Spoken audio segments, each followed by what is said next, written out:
Hello, everyone. Welcome to another edition of the Empowering Entrepreneurs Podcast. I'm Glenn Harper. Julie Smith. What's going on, Julie?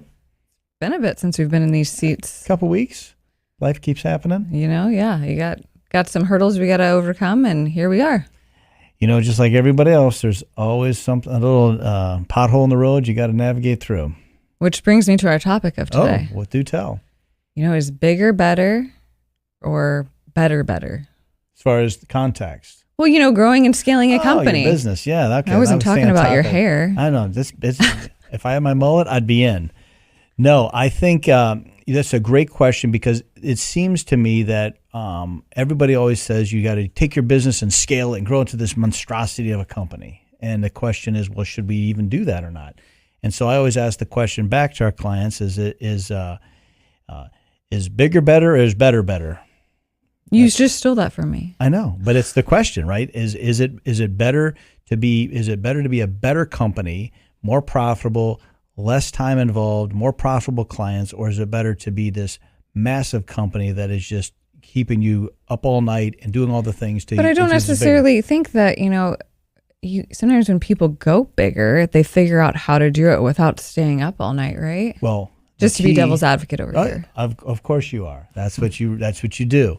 I think the key to that is when you're ready to scale, you can't do it by yourself. You have to have a team to do that. And you have to know what it is you're trying to sell, what you're trying to do, what your product and service is, and who are the people and the roles. And you have to have somebody help you. If you try to do it on your own, it's going to be very hard. Unless you're Musk, that guy could do anything. But ultimately, I think he's got some good people. He's got great people. But if you don't have the right people, it's really hard to scale by yourself. So, back to the question, I think it goes back to what is your vision? What is your goal? What do you want to do with the business, right? Well, again, most people don't think that far ahead.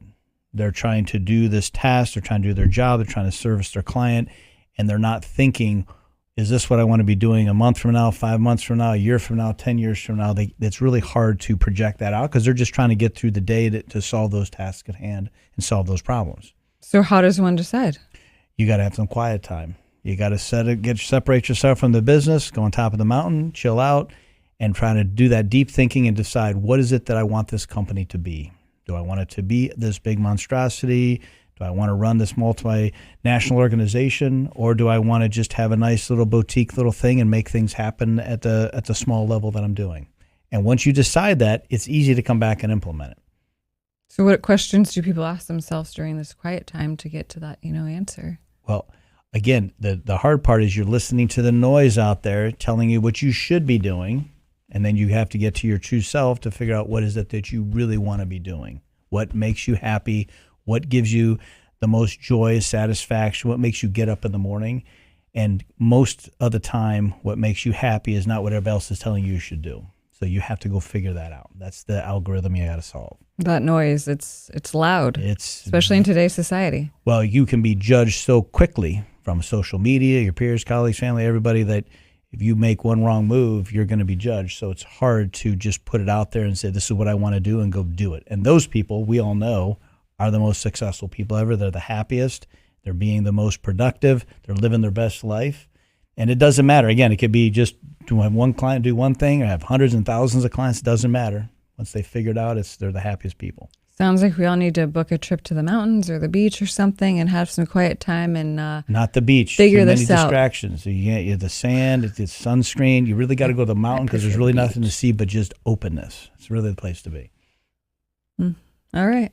Well, hopefully that'll help all of you try to figure that out. Again, find your quiet time, and when you do find that quiet time and you kind of get a plan, hire a consultant, hire somebody that has done it before and can help you navigate how to get that, because trying to do it yourself is so, so hard.